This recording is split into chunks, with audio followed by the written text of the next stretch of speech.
ਗੱਲਾਂ ਉੱਪਰ ਤਪਾਵਸ ਨਾ ਹੋਵਈ, ਵਿਸ ਖਾਦੀ ਤਤਕਾਲ ਮਰ ਜਾਏ।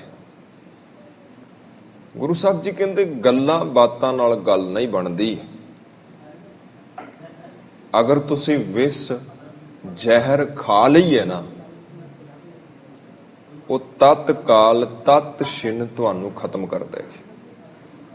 ਜੈਸੇ ਭਾਈ ਗੁਰਦਾਸ ਜੀ ਕਹਿੰਦੇ, ਜੈਸੇ ਬਿਖ ਤਨਕ ਹੀ ਖਾਤ, ਮਰ ਜਾਤ ਗਾਤ ਪ੍ਰਤਪਾਲੀ ਬਰਖਣਗੇ। ਕਿ ਜੇਕਰ ਤੁਸੀਂ ਥੋੜੀ ਜਿਹੀ ਵੀ ਬਿਖ ਖਾ ਲੈਂਦੇ ਹੋ, ਜ਼ਹਿਰ ਖਾ ਲੈਂਦੇ ਹੋ, ਤੇ ਤੁਹਾਨੂੰ ਲੱਗਦਾ ਹੈ ਕਿ ਉਹ ਤੁਹਾਡੇ ਤੇ ਅਸਰ ਨਹੀਂ ਕਰੇਗੀ, ਇਹ ਭੁਲੇਖਾ ਹੈ। ਵਿਸ ਖਾਦੀ ਤਤਕਾਲ ਮਰ ਜਾਏ। ਹੁਣ ਪਾਤਸ਼ਾਹ ਜੀ ਇਹ ਬਚਨ ਸਾਡੇ ਨਾਲ ਕਿਉਂ ਸਾਂਝੇ ਕਰਦੇ ਨੇ? ਉਹਦਾ ਕਾਰਨ ਹੈ, ਪਾਤਸ਼ਾਹ ਜੀ ਕਹਿੰਦੇ, ਭਾਈ ਵੇਖੋ ਨਿਆਉ ਸੱਚ ਕਰਤੇ ਕਾ, ਜਿਹਾ ਕੋਈ ਕਰੈ ਤੇਹਾ ਕੋਈ ਪਾਏ। ਪਾਤਸ਼ਾਹ ਕਹਿੰਦੇ ਅਕਾਲ ਪੁਰਖ ਪਰਿਪੂਰਨ ਪ੍ਰਮਾਤਮਾ ਦਾ ਨਿਆਉ ਹੈ, ਜੋ ਤੁਸੀਂ ਕਰਦੇ ਹੋ, ਜੈਸਾ ਕਰਦੇ ਹੋ ਵੈਸਾ ਤੁਹਾਨੂੰ ਪ੍ਰਾਪਤ ਹੋ ਜਾਂਦਾ ਹੈ। ਇਸੇ ਕਰਕੇ ਗੁਰਮੁਖ ਪਿਆਰਿਓ, ਹਮੇਸ਼ਾ ਹੀ ਆਪਣੇ ਕਰਮਾਂ ਤੇ ਧਿਆਨ ਰੱਖਣਾ ਵੀ ਅਸੀਂ ਕਰਦੇ ਕੀ ਹਾਂ। ਕੋਈ ਵੀ ਕਰਮ ਹੈ, ਛੋਟੇ ਤੋਂ ਛੋਟਾ ਕਰਮ ਹੈ, ਵੱਡੇ ਤੋਂ ਵੱਡਾ ਕਰਮ ਹੈ, ਹਰੇਕ ਕਰਮ ਦਾ ਅਸਰ ਤੁਹਾਡੇ ਜੀਵਨ ਤੇ ਪੈਣਾ ਹੈ। ਔਰ ਇਹ ਸੱਚ ਹੈ ਗੁਰਮੁਖ ਪਿਆਰਿਓ। ਪਾਤਸ਼ਾਹ ਕਹਿੰਦੇ ਜੋ ਤੁਸੀਂ ਕਰਦੇ ਹੋ, ਜੋ ਬੀਜੈ ਸੋ ਲੂਣਾ, ਕਰਮਾ ਸੰਦੜਾ ਖੇਤ। ਰੋਜ਼ ਤੁਸੀਂ ਪਵਿੱਤਰ ਬਾਣੀ ਆਨੰਦ ਸਾਹਿਬ ਪੜ੍ਹਦੇ ਹੋ, ਤੇ ਗੁਰੂ ਅਮਰਦਾਸ ਮਹਾਰਾਜ ਜੀ ਸਾਨੂੰ ਇੱਕ ਸਮਝ ਦਿੰਦੇ ਨੇ, ਐਸਾ ਕੰਮ ਮੂਲੇ ਨਾ ਕੀਚੈ, ਜਿਤ ਅੰਤ ਪਛੁਤਾਈਐ। ਹੁਣ ਜੋ ਤੁਸੀਂ ਕਰਦੇ ਹੋ ਉਹਦਾ ਭੁਗਤਾਨ ਤੁਹਾਨੂੰ ਕਰਨਾ ਪੈਣਾ ਹੈ। ਭੁਗਤਾਨ ਚੂੰਕਿ ਕਰਨਾ ਪੈਣਾ ਹੈ, ਇਸੇ ਕਰਕੇ ਕਰਨ ਤੋਂ ਪਹਿਲਾਂ ਵਿਚਾਰਨਾ ਜ਼ਰੂਰੀ ਚਾਹੀਦਾ ਹੈ। ਕਰਨ ਤੋਂ ਪਹਿਲਾਂ ਸਮਝਣਾ ਜ਼ਰੂਰ ਚਾਹੀਦਾ ਹੈ। ਕਰਨ ਤੋਂ ਪਹਿਲਾਂ ਦੇਖਣਾ ਜ਼ਰੂਰ ਚਾਹੀਦਾ ਹੈ ਕਿ ਜੋ ਮੈਂ ਕਰਦਾ ਆਉਣ ਵਾਲੇ ਸਮੇਂ ਦੇ ਅੰਦਰ ਇਹਦਾ ਮੇਰੇ ਜੀਵਨ ਤੇ ਪ੍ਰਭਾਵ ਕੀ ਪੈਣ ਵਾਲਾ ਹੈ। ਬਾਬਾ ਫਰੀਦ ਸਾਹਿਬ ਜੀ ਕਹਿੰਦੇ, ਜਦੋਂ ਤੁਸੀਂ ਕੋਈ ਬੀਜ ਬੀਜਦੇ ਹੋ ਨਾ, ਤੇ ਸਿਆਣਾ ਜਿਹੜਾ ਕਿਸਾਨ ਹੈ, ਉਹ ਬੀਜ ਬੀਜਣ ਤੋਂ ਪਹਿਲਾਂ ਬੀਜ ਦੀ ਕੁਆਲਿਟੀ ਦੇਖਦਾ ਹੈ, ਤੇ ਆਉਣ ਵਾਲੇ ਸਮੇਂ ਦੇ ਅੰਦਰ ਜੋ ਉਹਦੀ ਪੈਦਾਵਾਰ ਹੋਣੀ ਹੈ, ਜਿਹਨੂੰ ਪ੍ਰਾਪਤ ਹੋਣਾ ਹੈ, ਉਸ ਬਾਰੇ ਸੋਚਦਾ ਹੈ ਵੀ ਜੇਕਰ ਮੈਂ ਬੀਜ ਬੀਜਾਂਗਾ ਤੇ ਮੈਨੂੰ ਆਉਣ ਵਾਲੇ ਸਮੇਂ ਦੇ ਅੰਦਰ ਇਹਦਾ ਕਿੰਨਾ ਕੁ ਲਾਭ ਹੋ ਸਕਦਾ ਹੈ। ਬੀਜਣ ਤੋਂ ਪਹਿਲਾਂ ਸੋਚਦਾ ਹੈ ਨਾ, ਤਾਂ ਹੀ ਤੇ ਬੀਜਦਾ ਹੈ। ਐਸਾ ਤੇ ਨਹੀਂ ਵੀ ਬੀਜਣ ਤੋਂ ਪਹਿਲਾਂ ਉਹਨੇ ਸੋਚਿਆ ਹੀ ਨਹੀਂ ਤੇ ਬੀਜ ਦਿੱਤਾ ਹੈ। ਅਗਰ ਐਸਾ ਹੈ ਤੇ ਜ਼ਮੀਨ ਨੇ ਰੱਤੀ ਮਾਤਰ ਵੀ ਉਸ ਕਿਸਾਨ ਤੇ ਤਰਸ ਨਹੀਂ ਕਰਨਾ ਵੀ ਕਿਸਾਨ ਨੇ ਸੋਚਿਆ ਨਹੀਂ ਸੀ ਤੇ ਕੰਡੇ ਦਾ ਬੀਜ ਬੀਜ ਦਿੱਤਾ, ਚਲੋ ਕੋਈ ਨਹੀਂ, ਮੈਂ ਬਦਲ ਦਿੰਦੀ ਆ। ਜੋ ਜ਼ਮੀਨ ਦੇ ਅੰਦਰ ਤੁਸੀਂ ਗੁਰਮੁਖੋ ਬੀਜ ਦਿੱਤਾ, ਉਹ ਪੈਦਾ ਹੋਣਾ ਹੈ। ਬਾਬਾ ਫਰੀਦ ਸਾਹਿਬ ਕਹਿੰਦੇ, ਫਰੀਦਾ ਲੋੜੈ ਦਾਖ ਬਿਜੂਰੀਆਂ, ਕਿੱਕਰ ਬੀਜੈ ਜੱਟ। ਹੁਣ ਜੇਕਰ ਤੁਸੀਂ ਕਿੱਕਰ ਦਾ ਬੀਜ ਬੀਜ ਦਿੱਤਾ, ਤਾਂ ਇਹਦਾ ਅਰਥ ਹੈ ਕਿ ਬਹੁਤ ਜਲਦੀ ਤੁਹਾਨੂੰ ਕੰਡੇ ਚੁੱਭਣਗੇ, ਤੁਹਾਡੇ ਪੈਰਾਂ 'ਚ ਕੰਡੇ ਵੱਜਣਗੇ, ਔਰ ਨਿਸ਼ਚਿਤ ਤੌਰ ਤੇ ਵੱਜਣੇ ਨੇ। ਉਹ ਵੱਖਰੀ ਗੱਲ ਹੈ ਕਿ ਕੁਝ ਬੀਜ ਐਸੇ ਨੇ ਜਿਹੜੇ ਤੁਸੀਂ ਅੱਜ ਬੀਜੇ ਨੇ ਤੇ ਉਹ ਕੱਲ ਹੀ ਅੰਕੁਰਿਤ ਹੋ ਜਾਣਗੇ, ਪਰਸੋਂ ਅੰਕੁਰਿਤ ਹੋ ਜਾਣਗੇ, 2 ਮਹੀਨਿਆਂ ਬਾਅਦ ਉਹਨਾਂ ਨੂੰ ਫਲ ਲੱਗ ਜਾਏਗਾ। ਪਰ ਕੁਝ ਐਸੇ ਨੇ ਜਿਹੜੇ ਛੇਤੀ ਅੰਕੁਰਿਤ ਨਹੀਂ ਹੁੰਦੇ। 5 ਮਹੀਨੇ, 7 ਮਹੀਨੇ, 10 ਮਹੀਨੇ, ਕਈ ਵਾਰੀ 5-5 ਸਾਲ ਲੱਗ ਜਾਂਦੇ ਨੇ, 10-10 ਸਾਲ ਲੱਗ ਜਾਂਦੇ ਨੇ ਫਲੀਭੂਤ ਹੁੰਦੇ ਆ। ਪਰ ਇਹ ਮਤਾ ਸਮਝ ਲਓ ਕਿ ਫਲ ਨਹੀਂ ਲੱਗੇਗਾ। ਗੁਰੂ ਸਾਹਿਬ ਜੀ ਇਹ ਬਚਨ, ਇਹਨਾਂ ਬਚਨਾਂ ਨੂੰ ਧਿਆਨ ਨਾਲ ਸਰਵਣ ਕਰ ਲਿਓ, ਆਪਣੇ ਪੱਲੇ ਬੰਨ ਲਿਓ। ਪਾਤਸ਼ਾਹ ਕਹਿੰਦੇ ਗੱਲਾਂ ਉੱਪਰ ਤਪਾਵਸ ਨਾ ਹੋਵੇ, ਵਿਸ ਖਾਦੀ ਤਤਕਾਲ ਮਰ ਜਾਏ, ਭਾਈ ਵੇਖੋ ਨਿਆਉ ਸੱਚ ਕਰਤੇਗਾ। ਇਹ ਉਸ ਮਾਲਕ ਦਾ ਨਿਆਂ ਹੈ। ਕਿਹੜਾ ਨਿਆਂ ਹੈ ਜੀ? ਜਿਹਾ ਕੋਈ ਕਰੇ ਤੇਹਾ ਕੋਈ ਪਾਏ। ਜਿਵੇਂ ਦਾ ਕੋਈ ਕਰਦਾ ਹੈ ਉਵੇਂ ਦਾ ਉਹਨੂੰ ਆਉਣ ਵਾਲੇ ਸਮੇਂ ਦੇ ਅੰਦਰ ਉਹਦਾ ਫਲ ਪ੍ਰਾਪਤ ਹੁੰਦਾ ਹੈ। ਤੋ ਆਉਣ ਵਾਲਾ ਤੁਹਾਡਾ ਸਮਾਂ ਕੈਸਾ ਹੋਣਾ ਹੈ, ਉਹ ਬਹੁਤੇ ਅੱਜ ਤੇ ਡਿਪੈਂਡ ਕਰਦਾ ਹੈ ਕਿ ਤੁਸੀਂ ਅੱਜ ਬੀਜ ਕੀ ਰਹੇ ਹੋ। ਜੋ ਬੀਜ ਰਹੇ ਹੋ ਉਹ ਤੁਹਾਨੂੰ ਪ੍ਰਾਪਤ ਹੋਏਗਾ। ਇਸ ਪਾਵਨ ਸ਼ਲੋਕ ਦੀ ਜਿਹੜੀ ਆਰੰਭਤਾ ਹੈ ਨਾ, ਉਹ ਹੁੰਦੀ ਹੈ, ਪਾਤਸ਼ਾਹ ਕਹਿੰਦੇ ਜਿਸ ਅੰਦਰ ਤਾਤ ਪਰਾਈ ਹੋਵੇ। ਤਾਤ ਮੀਨ ਜੈਲਸੀ, ਤਾਤ ਮੀਨ ਈਰਸ਼ਾ। ਪਾਤਸ਼ਾਹ ਕਹਿੰਦੇ ਜਿਸ ਅੰਦਰ ਤਾਤ ਪਰਾਈ ਹੋਵੇ ਤਿਸ ਦਾ ਕਦੇ ਨਾ ਹੋਵੇ ਭਲਾ। ਦੇਖੋ, ਜਿਸ ਅੰਦਰ ਤਾਤ ਪਰਾਈ ਹੋਵੇ ਤਿਸ ਦਾ ਕਦੇ ਨਾ ਹੋਵੇ ਭਲਾ। ਇਹ ਕਵਿਤਾ ਨਹੀਂ ਹੈਗੀ, ਇਹ ਕੋਈ ਗੀਤ ਵੀ ਨਹੀਂ ਹੈਗਾ।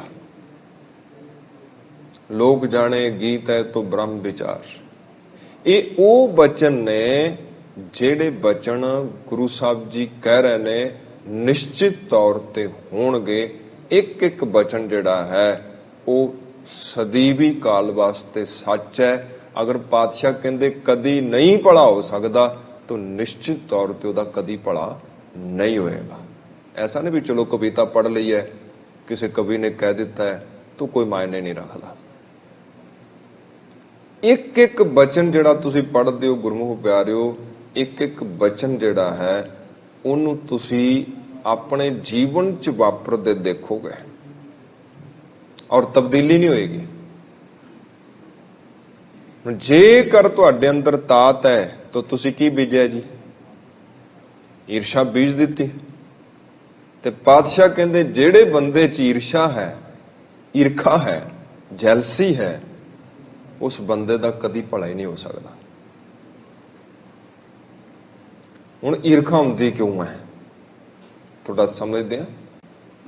ਈਰਖਾ ਜਿਹੜੀ ਹੈ,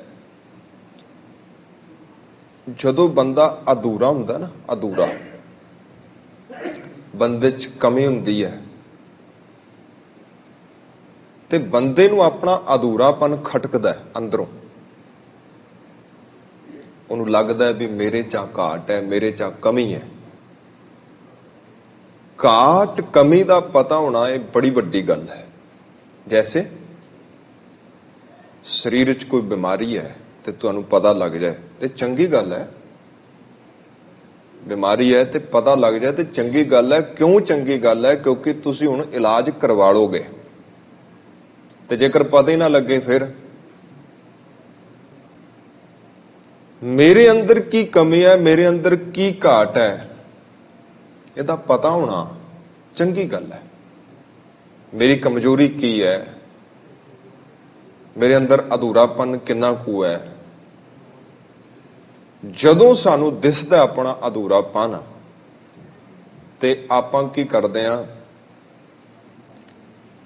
ਉਸ ਨੂੰ ਪੂਰਾ ਕਰਨ ਦੀ ਬਜਾਏ ਜਿਸ ਦੇ ਅੰਦਰ ਉਹ ਚੀਜ਼ ਪੂਰੀ ਹੈ ਜਾਂ ਜੋ ਸਾਡੇ ਤੋਂ ਥੋੜਾ ਅੱਗੇ ਹੈ, ਕਿਉਂਕਿ ਤਾਂ ਹੀ ਤੇ ਖਟਕੇਗਾ ਨਾ ਜਦੋਂ ਸਾਨੂੰ ਲੱਗੇਗਾ ਵੀ ਉਹ ਅੱਗੇ ਲੰਘ ਗਿਆ, ਫਲਾਣਾ ਬੰਦਾ ਅੱਗੇ ਚਲਾ ਗਿਆ, ਫਲਾਣਾ ਅੱਗੇ ਚਲਾ ਗਿਆ ਤੇ ਮੈਂ ਤੇ ਰਹਿ ਗਿਆ ਪਿੱਛੇ। ਜਦੋਂ ਮਨ ਦੇ ਅੰਦਰ ਇਹ ਵਿਚਾਰ ਆਏਗੀ ਤੇ ਜੇ ਤੇ ਬੰਦਾ ਸਵੈ ਪਰਚੋਲ ਕਰੇਗਾ ਬਈ ਉਹ ਬੰਦਾ ਅੱਗੇ ਕਿਉਂ ਗਿਆ ਹੈ, ਉਹਦੇ ਕੋਲ ਕਿਹੜੀ ਐਸੀ ਚੀਜ਼ ਹੈ ਜਿਸ ਕਰਕੇ ਉਹ ਅੱਗੇ ਵੱਧ ਰਿਹਾ, ਫਿਰ ਤੇ ਉਹ ਬਿਮਾਰੀ ਦਾ ਪਤਾ ਲੱਗ ਗਿਆ ਤੇ ਉਹ ਇਲਾਜ ਕਰੇਗਾ। ਪਰ ਗੁਰਮੁਖੋ, ਜੇਕਰ ਉਹ ਆਪਣੀ ਬਿਮਾਰੀ ਦਾ ਇਲਾਜ ਤੇ ਲੱਭਦਾ ਕੋਈ ਨਹੀਂ ਤੇ ਦੂਜੇ ਬਾਰੇ ਸੋਚਣਾ ਸ਼ੁਰੂ ਕਰ ਦਿੰਦਾ ਹੈ ਤੇ ਫਿਰ ਉਹਦਾ ਭਲਾ ਕਿਵੇਂ ਹੋ ਸਕਦਾ ਦੱਸੋ?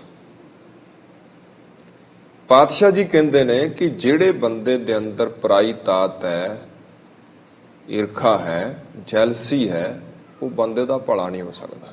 ਉਹ ਫਿਰ ਕੀ ਕਰੇਗਾ? ਈਰਖਾ ਦੇ ਨਾਲ ਇੱਕ ਦੂਜੀ ਚੀਜ਼ ਹੁੰਦੀ ਹੈ, ਉਹ ਹੈ ਨਿੰਦਾ। ਇਹ ਦੋਵੇਂ ਇਕੱਠੇ ਰਹਿੰਦੇ ਨੇ। ਆਪਣੀ ਅਸਫਲਤਾ ਨੂੰ ਛੁਪਾਉਣ ਵਾਸਤੇ ਉਹ ਦੂਜੇ ਦੀ ਨਿੰਦਾ ਕਰੇਗਾ, ਕਹੇਗਾ ਉਹਦੇ ਕੋਲ ਆ ਸੀ, ਉਹਦੇ ਕੋਲ ਉਹ ਸੀ, ਉਹਨੇ ਇਸ ਤਰ੍ਹਾਂ ਕੀਤਾ, ਉਹਦੇ ਕੋਲ ਸਿਫਾਰਿਸ਼ ਸੀ, ਉਹਨੇ 2 ਨੰਬਰ ਦਾ ਕਰ ਲਿਆ, ਇਸ ਤਰ੍ਹਾਂ ਕਰ ਲਿਆ। ਆਪਣੀ ਜਿਹੜੀ ਅਸਫਲਤਾ ਹੈ, ਆਪਣੀ ਉਣਤਾਈ ਜਿਹੜੀ ਹੈ, ਉਹਨੂੰ ਢੱਕਣ ਵਾਸਤੇ, ਆਪਣੇ ਆਪ ਨੂੰ ਝੂਠੀ ਤਸੱਲੀ ਦੇਣ ਵਾਸਤੇ ਫਿਰ ਦੂਜੇ ਦੀ ਨਿੰਦਾ ਕਰਦਾ ਹੈ, ਦੂਜੇ ਨੂੰ ਬੁਰਾ ਬੋਲਦਾ ਹੈ, ਦੂਜੇ ਨੂੰ ਮਾੜਾ ਕਹਿੰਦਾ ਹੈ, ਥਾਂ ਥਾਂ ਤੇ ਜਾ ਕੇ ਉਹਦੀਆਂ ਗੱਲਾਂ ਕਰਦਾ ਹੈ, ਐਸੇ ਜੀ, ਉਹ ਤੇ ਐਸੇ ਹੈ ਜੀ, ਉਹ ਤੇ ਇਸ ਤਰ੍ਹਾਂ ਹੈ ਜੀ, ਉਹ ਤੇ ਇਸ ਤਰ੍ਹਾਂ ਹੈ ਜੀ। ਇਹਨੂੰ ਕਹਿੰਦੇ ਨੇ ਪਾਤਸ਼ਾਹ ਈਰਖਾ, ਕਿਉਂਕਿ ਅੰਦਰੋਂ ਬੰਦਾ ਸੜਦਾ ਹੈ, ਅੰਦਰੋਂ ਬੰਦਾ ਜਲਦਾ ਹੈ, ਪਰ ਉਹਨੂੰ ਜਲਣ ਜਿਹੜੀ ਹੈ ਉਹਦੀ ਮਰਮ ਤੇ ਫਿਰ ਧਿਆਨ ਨਹੀਂ ਦਿੰਦਾ ਵੀ ਇਹਦੀ ਅਸਲ ਇਲਾਜ ਦਾ ਕੀ ਹੈ, ਪਰ ਉਸ ਨੂੰ ਢੱਕਣ ਦਾ ਯਤਨ ਕਰਦਾ ਹੈ। ਔਰ ਫਿਰ ਉਹ ਜਿਹੜੀ ਈਰਸ਼ਾ ਹੈ, ਜਿਹੜੀ ਅੰਦਰ ਦੀ ਜਲਨ ਹੈ, ਉਹ ਦੂਜੇ ਤੀਜੇ ਦੀ ਨਿੰਦਾ ਕਰਕੇ ਬਾਹਰ ਕੱਢਦਾ ਰਹਿੰਦਾ ਹੈ। ਤੇ ਪਾਤਸ਼ਾਹ ਜੀ ਦੇ ਬਚਨ ਅੱਗੇ ਤੁਹਾਨੂੰ ਔਰ ਸੁਣਾਉਂਦਾ। ਪਾਤਸ਼ਾਹ ਕਹਿੰਦੇ, ਜਿਸ ਅੰਦਰ ਤਾਤ ਪਰਾਈ ਹੋਵੇ ਤਿਸ ਦਾ ਕਦੇ ਨਾ ਹੋਵੇ ਭਲਾ, ਉਸ ਦੇ ਆਖੇ ਕੋਈ ਨਾ ਲੱਗੈ, ਨਿਤ ਉਜਾੜੀ ਪੁਕਾਰੈ ਖਲਾ। ਫਿਰ ਜਿਸ ਅੰਦਰ ਚੁਗਲੀ ਚੁਗਲੋ ਵੱਜੈ, ਕੀਤਾ ਕਰਤਿਆ ਉਸ ਦਾ ਸਭ ਗਿਆ। ਜਿਸ ਦੇ ਅੰਦਰ ਚੁਗਲੀ, ਸਾਰਾ ਦਿਨ ਨਿੰਦਾ, ਸਾਰਾ ਦਿਨ ਚੁਗਲੀ, ਸਾਰਾ ਦਿਨ ਇਸੇ ਕੰਮ ਤੇ ਲੱਗਾ ਰਹਿੰਦਾ ਹੈ, ਉਹਦਾ ਚੰਗਾ ਕੀਤਾ ਹੋਇਆ ਵੀ ਪਾਣੀ ਫਿਰ ਗਿਆ। ਸਵੇਰੇ ਉੱਠ ਕੇ ਨਿਤਨੇਮ ਕੀਤਾ ਸੀ, ਉਹਦੇ ਤੇ ਵੀ ਪਾਣੀ ਫੇਰ ਲਿਆ। ਜਿਹੜੀ ਕੋਈ ਰਾਤੀ ਸੇਵਾ ਕੀਤੀ ਸੀ, ਉਹਦੇ ਤੇ ਵੀ ਪਾਣੀ ਫਿਰ ਗਿਆ। ਇਸੇ ਕਰਕੇ ਗੁਰਮੁਖ ਪਿਆਰਿਓ, ਇਸ ਗੱਲ ਤੇ ਵਿਸ਼ੇਸ਼ ਧਿਆਨ ਦੇਣਾ ਹੈ ਕਿ ਪਰਾਈ ਤਾਤ ਤੋਂ ਬਚਣਾ ਹੈ। ਜੇਕਰ ਬਚ ਜਾਓਗੇ ਤੇ ਸਮਝੋ ਤੁਸੀਂ ਚੰਗਾ ਬੀਜ ਲਿਆ, ਤੇ ਜੇਕਰ ਨਹੀਂ ਬਚ ਪਾਏ ਤੇ ਤੁਸੀਂ ਬੁਰਾ ਬੀਜ ਲਿਆ। ਹੁਣ ਜੋ ਤੁਸੀਂ ਬੀਜ ਲਿਆ ਉਹ ਤੇ ਫਲੀਭੂਤ ਹੋਣਾ ਹੀ ਹੋਣਾ ਹੈ। ਉਹ ਅੱਜ ਹੋ ਜਾਏ, ਕੱਲ ਹੋ ਜਾਏ, ਪਰਸੋਂ ਹੋ ਜਾਏ, ਹੋਣਾ ਹੀ ਹੈ ਪੱਕਾ। ਇਹਨੂੰ ਸਤਿਗੁਰੂ ਜੀ ਕਹਿੰਦੇ, ਪਰ ਕਾ ਬੁਰਾ ਨਾ ਰਾਖੋ ਚੀਤ, ਤੁਮਕੋ ਦੁੱਖ ਨਹੀਂ ਭਾਈ ਮੀਤ। ਤੇ ਜੇਕਰ ਤੁਸੀਂ ਪਰਾਇਆ ਦਾ ਬੁਰਾ ਹੀ ਆਪਣੇ ਮਨ ਚ ਪਾਲੀ ਬੈਠੇ ਹੋ, ਤੇ ਫਿਰ ਭਲਾ ਕਿਵੇਂ ਹੋਵੇਗਾ? ਭਲਾ ਤੇ ਨਹੀਂ ਨਾ ਹੋ ਸਕਦਾ। ਮੰਨ ਲਵੋ ਤੁਸੀਂ ਆਪਣੇ ਹੱਥਾਂ 'ਚ ਮੱਗ ਦੇ ਹੋਏ ਕੋਲੇ ਫੜੀ ਬੈਠੇ ਹੋ ਘੁੱਟ ਕੇ, ਤਾਂ ਕਿਸੇ ਦਾ ਕੁਝ ਨਹੀਂ ਵਿਗੜਨਾ, ਹੱਥ ਤੁਹਾਡੇ ਹੀ ਸੜਨੇ ਨੇ। ਤੇ ਜਿਹੜਾ ਹਿਰਦਾ ਪ੍ਰੇਮ ਲਈ ਬਣਿਆ ਸੀ, ਮਿੱਤਰਤਾ ਲਈ ਬਣਿਆ ਸੀ, ਬੰਦਗੀ ਲਈ ਬਣਿਆ ਸੀ, ਜਿਹੜਾ ਹਿਰਦਾ ਅਕਾਲ ਪੁਰਖ ਦੀ ਬੰਦਗੀ ਇਬਾਦਤ ਨੂੰ ਸੰਭਾਲਣ ਵਾਸਤੇ ਬਣਿਆ ਸੀ, ਉੱਥੇ ਤੁਸੀਂ ਈਰਸ਼ਾ ਸੰਭਾਲ ਕੇ ਬੈਠੇ ਹੋ, ਉੱਥੇ ਤੁਸੀਂ ਨਿੰਦਾ ਸੰਭਾਲ ਕੇ ਬੈਠੇ ਹੋ। ਇਹ ਬਿਲਕੁਲ ਵੈਸਾ ਹੀ ਹੈ ਕਿ ਤੁਸੀਂ ਆਪਣੇ ਹਿਰਦੇ ਦੇ ਅੰਦਰ ਮੱਗ ਦੇ ਹੋਏ ਕੋਲੇ ਰੱਖੇ ਹੋਏ ਨੇ। ਫਿਰ ਨਾ ਤੇ ਤੁਸੀਂ ਸ਼ਾਂਤ ਹੋ ਪਾਓਗੇ, ਨਾ ਤੁਹਾਡੇ ਜੀਵਨ 'ਚ ਚੈਨ ਆਏਗਾ, ਨਾ ਤੁਹਾਨੂੰ ਰਾਤ ਨੂੰ ਨੀਂਦ ਆਉਣੀ ਹੈ। ਬੇਚੈਨੀ ਬਣੀ ਰਹੇਗੀ। ਔਰ ਜਿੰਨਾ ਬੇਚੈਨ ਬੰਦਾ ਹੁੰਦਾ ਹੈ, ਉਹਨਾਂ ਉਹਦਾ ਸੁਭਾਅ ਚਿੜਚਿੜਾ ਹੋ ਜਾਂਦਾ ਹੈ, ਤੇ ਜਿੰਨਾ ਉਹਦਾ ਸੁਭਾਅ ਚਿੜਚਿੜਾ ਹੁੰਦਾ ਹੈ, ਉਹਨਾਂ ਉਹ ਝਗੜਾਲੂ ਹੋ ਜਾਂਦਾ ਹੈ, ਤੇ ਜਿੰਨਾ ਉਹ ਝਗੜਾਲੂ ਹੁੰਦਾ ਹੈ, ਉਹਨਾਂ ਸਮਾਜ ਵਿੱਚੋਂ ਉਹਨੂੰ ਲੋਕ ਮਾੜਾ ਸਮਝਣਾ ਸ਼ੁਰੂ ਕਰ ਦਿੰਦੇ, ਬੰਦਾ ਹੀ ਹੈ, ਸਹੀ ਹੈ। ਤਾਂ ਤੁਸੀਂ ਦੇਖਣਾ ਹੈ ਕਿ ਮੇਰਾ ਇਹਦੇ 'ਚ ਬਹੁਤ ਵੱਡਾ ਨੁਕਸਾਨ ਹੈ। ਇਸੇ ਕਰਕੇ ਮੈਂ ਜਿਹੜੀਆਂ ਮੇਰੀਆਂ ਕਮੀਆਂ ਨੇ, ਜੋ ਮੇਰਾ ਅਧੂਰਾਪਨ ਹੈ, ਜਿਹੜਾ ਮੇਰਾ ਖੋਟਾਪਨ ਹੈ, ਉਹਨੂੰ ਦੂਰ ਕਰਾਂ, ਬਜਾਏ ਇਸ ਦੇ ਕਿ ਜੋ ਪੂਰਾ ਹੈ ਉਹਦੀ ਨਿੰਦਾ ਕਰਦਾ ਰਹਾਂ। ਮੇਰਾ ਜਿਹੜਾ ਔਗੁਣ ਉਹਨੂੰ ਖਤਮ ਕਰਾਂ, ਬਜਾਏ ਇਸ ਦੇ ਵੀ ਜਿਹੜਾ ਗੁਣੀ ਹੈ ਉਹਦੀ ਮੈਂ ਨਿੰਦਾ ਕਰਦਾ ਰਹਾਂ। ਬਸ ਇਸ ਚੀਜ਼ ਨੂੰ ਧਿਆਨ 'ਚ ਰੱਖਣਾ ਹੈ। ਪਾਤਸ਼ਾਹ ਕਹਿੰਦੇ, ਗੱਲਾਂ ਉੱਪਰ ਤਪਾਵਸ ਨਾ ਹੋਵੇ, ਪਰ ਇਹ ਗੱਲਾਂ ਮੇਰੇ ਲਈ ਤੇ ਤੁਹਾਡੇ ਲਈ ਗੱਲਾਂ ਹੀ ਨਾ ਰਹਿ ਜਾਣ, ਕਿਉਂਕਿ ਗੱਲਾਂ ਨਾਲ ਕੁਝ ਨਹੀਂ ਹੋਣਾ। ਪਾਤਸ਼ਾਹ ਕਹਿੰਦੇ, ਜ਼ਹਿਰ ਦੀਆਂ ਜਿੰਨੀਆਂ ਮਰਜ਼ੀ ਗੱਲਾਂ ਕਰ ਲੋ, ਬੰਦਾ ਮਰਦਾ ਨਹੀਂ, ਤੇ ਅੰਮ੍ਰਿਤ ਦੀਆਂ ਜਿੰਨੀਆਂ ਮਰਜ਼ੀ ਗੱਲਾਂ ਕਰ ਲੋ, ਬੰਦਾ ਬਚਦਾ ਨਹੀਂ। ਅੰਮ੍ਰਿਤ ਪੀਓਗੇ ਤੇ ਅਸਰ ਕਰੇਗਾ, ਜ਼ਹਿਰ ਪੀਓਗੇ ਤੇ ਅਸਰ ਕਰੇਗਾ। ਇਸੇ ਤਰ੍ਹਾਂ ਪਾਤਸ਼ਾਹ ਕਹਿੰਦੇ ਗੱਲਾਂ ਨਾਲ ਗੱਲ ਨਹੀਂ ਜੇ ਬਣਨੀ, ਗੱਲ ਬਣਨੀ ਹੈ ਜਦੋਂ ਤੁਸੀਂ ਕਰੋਗੇ। ਗੱਲਾਂ ਉੱਪਰ ਤਪਾਵਸ ਨਾ ਹੋ ਬਈ, ਵਿਸ ਖਾਦੀ ਤਤਕਾਲ ਮਰ ਜਾਏ ਭਾਈ, ਵੇਖੋ ਨਿਆਉ ਸੱਚ ਕਰਤੇ ਕਾ, ਜਿਹਾ ਕੋ ਕਰੈ ਤਿਹਾ ਕੋ ਪਾਏ। ਅੱਗੇ ਕੱਲ ਦੇ ਦੀਵਾਨਾਂ। ਸਮੂਹ ਸੰਗਤਾਂ ਦਾ ਧੰਨਵਾਦ, ਹੋਈਆਂ ਬੇਅੰਤ ਭੁੱਲਾਂ ਦੀ ਮੁਆਫੀ। ਵਾਹਿਗੁਰੂ ਜੀ ਕਾ ਖਾਲਸਾ, ਵਾਹਿਗੁਰੂ ਜੀ ਕੀ ਫਤਿਹ।